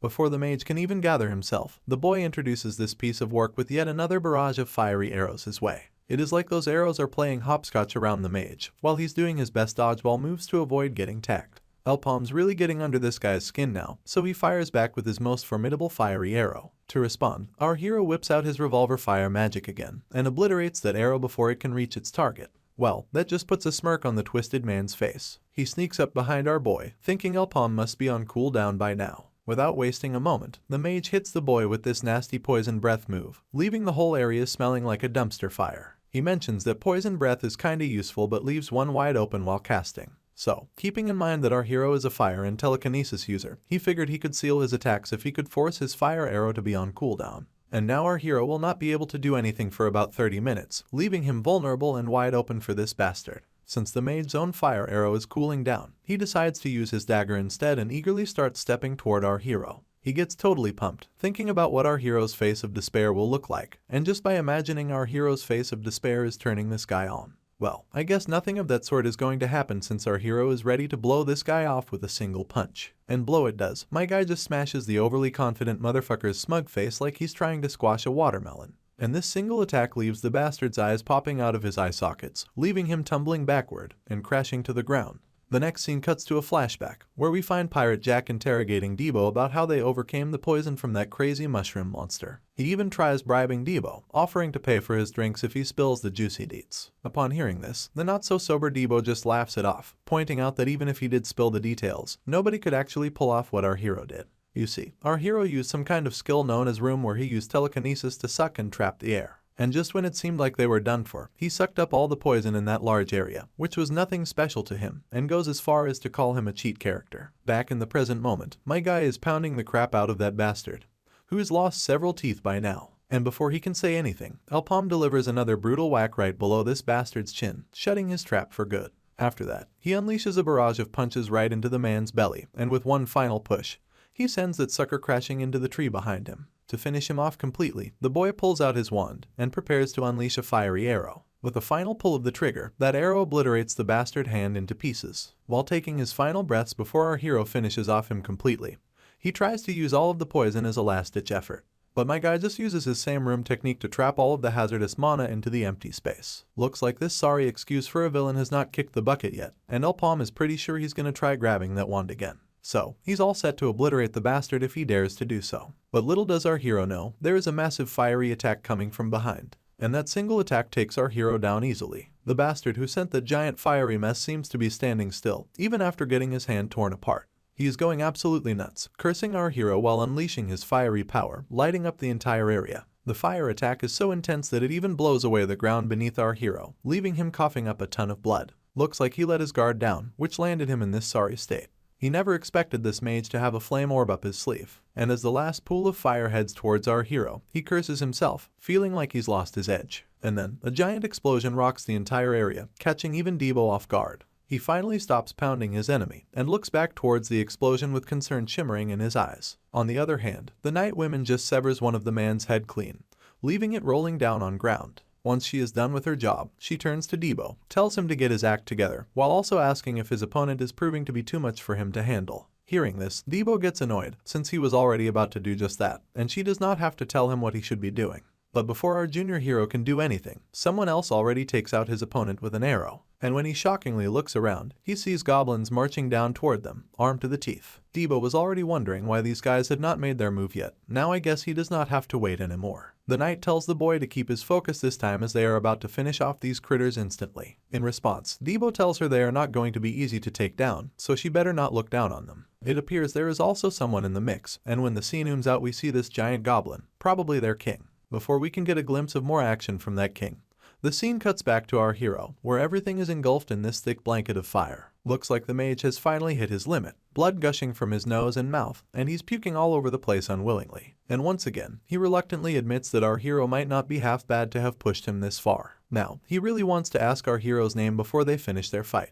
Our hero immediately responds with his name, and when the mage actually hears him, he's blown away out of his mind to see the boy still alive, strolling out of this fiery mess like it is just another lazy Sunday. He tells the mage to remember this name since it is the last one he will hear while he's still breathing. Hearing this, the mage just sneers, labeling Elpom nothing more than a cockroach on his way, making it clear that the boy just could not keep up with him at his current power level. Well, looks like this mage spoke too soon because my man already has a mana stone in his hand. He admits to himself that he's figured out he cannot defeat his opponent with just 2 circles, so he was already prepared for this kind of situation. Seeing that mana orb in our hero's hand, the mage goes silent for a moment. But then he bursts into this maniacal laughter, mocking our hero if he really thinks upgrading to Circle 3 would actually help him snag the win. He further laughs it off, mentioning that a mana stone is not the only thing required for leveling up, as it also needs enlightenment through countless experiences. Just as the boy absorbs that mana stone and his leveling up takes place, the mage goes from laughing to a silent clown, terrified as he watches our hero putting on the 3rd circle like it is no big deal. Let us face it, experience and enlightenment are probably the best things our hero has under his belt after getting regressed back in time. But this cocky mage is not ready to face reality, so he lunges at our hero again, full throttle, and sends 2 fiery arrows right towards Elpom. Not one to sit idly, the boy uses his magic and shoots an arrow that demolishes both incoming arrows and goes straight toward that bastard. Seeing this, the mage immediately uses his flame orb again. But my guy deploys his revolver ability, turning his fiery arrow into a drill that pierces through and obliterates the mage on the spot. This final attack wipes out everything in its path, leaving barely any remnants of the man behind. Looks like Elpom will never learn the name of that guy. Now we are back to those goblins. There, we see the Night Lady hiding behind a tree trunk along with our exhausted Debo. Since we do not know how they ended up hiding, let us rewind a bit. Basically a moment later, our junior hero was having the time of his life, swinging that giant axe around and slashing down goblins like cucumbers without a care in the world. He had already taken down 17 of these creatures, which left the lady totally baffled at how effortlessly he was handling them. On the other hand, the boy was just having his fun. He could clearly read their movements, dodging their attacks left and right. But just as he was about to take down the 18th monster, he got blasted away with a firebomb. Of course, the culprit behind this attack was the Goblin King, grinning shoulder to shoulder while sitting on his throne, with his wand crackling with fire. In the present moment, it seems their time of hiding has come to an end, as there is already a monster hovering right above them. Before they get caught, Kiri jumps out of their hiding spot, carrying Debo in her hands. Meanwhile, those monsters are going berserk, chasing her down with every ounce of energy they have got. When her escape routes are blocked by these creatures from both ends, she throws Debo aside and starts slashing those monsters down. After making a path to run forward, she grabs Debo once again. But just as they try to make a break for it, they are blocked by a gigantic fiery blast in their way.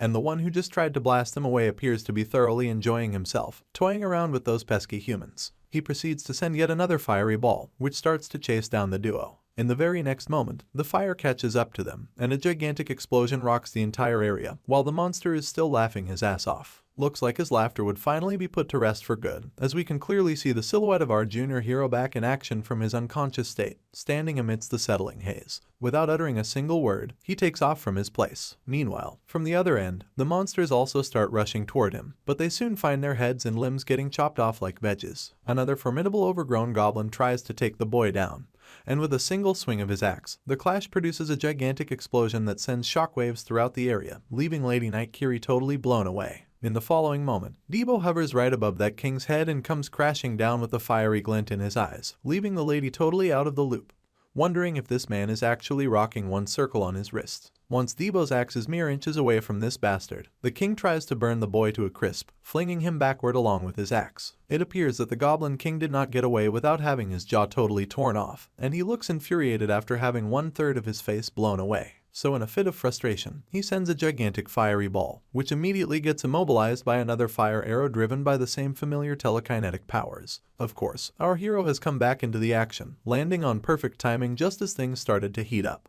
Before we get to see our hero face off with the Goblin King, the scene shifts to this gorilla, who is in charge of guarding the gate and overseeing everything inside it. He looks pretty tired, because it has been 4 days already and still no sign of any adventurers popping out. He is starting to think he picked the wrong job since just sitting around idly watching over things is not really his style.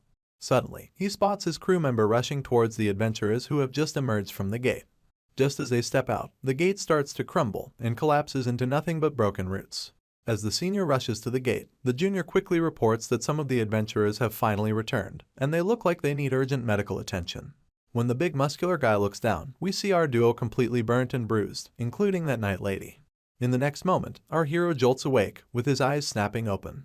As he sits up abruptly, the muscular man shows no pretense of politeness towards the injured and starts interrogating our hero.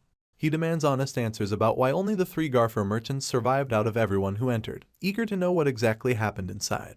It's shocking news for Elpom to realize that only 3 of them emerged alive from the gate. While healers patch him up, our hero speaks up with a shaky voice, pointing out that it seemed like everyone else perished inside. But the muscular gorilla is not satisfied with this vague explanation. He threatens our hero, warning him that if he does not give a proper answer, he might lose the life he fought so hard to save. At this, the boy mentions there was a demon inside, leaving the gorilla's eyes widened in shock. That is when our hero requests pen and paper, eager to illustrate what kind of monster he encountered. After a bit, voices start buzzing inside the tent, where all the reps from different merchant unions are gathered around the table. They are completely floored hearing their adventurers got wiped out by some monster. The one particular man, known as Toriel, from the Sky Merchants, pipes up that his cousin was among those adventurers. To settle the restless crowd, the gorilla pulls out our hero's monster sketch and points out that Elpom does not seem to be lying, especially with that green hob in there. Everyone's jaws drop to see the culprit behind, and they start chatting it up, realizing these monsters are not just brutes, they are smart and wield weapons, making them seriously tough. One of them even says that a whole gang of adventurers could not take them down, so it now makes sense how everyone died inside the gate. Looks like there is still someone who is not happy with the conclusion of this arc. So, he snaps his fingers to grab everyone's attention, and declares that he does not know about the others, but there is no way his Natasha sisters could be killed by some monster like this. The man talking big in front of us is Franco, the representative of the Goldrich merchants. The gorilla questions him, asking how he can be so certain of his claim. Franco explains that it was a betrayal, and he believes that someone among them backstabbed everyone. Otherwise, it does not make sense why everyone inside would die so easily.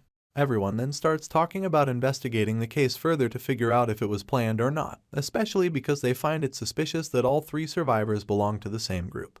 Abbas finally speaks up, telling everyone to shut the hell up, because he is not here to take crap from these other folks.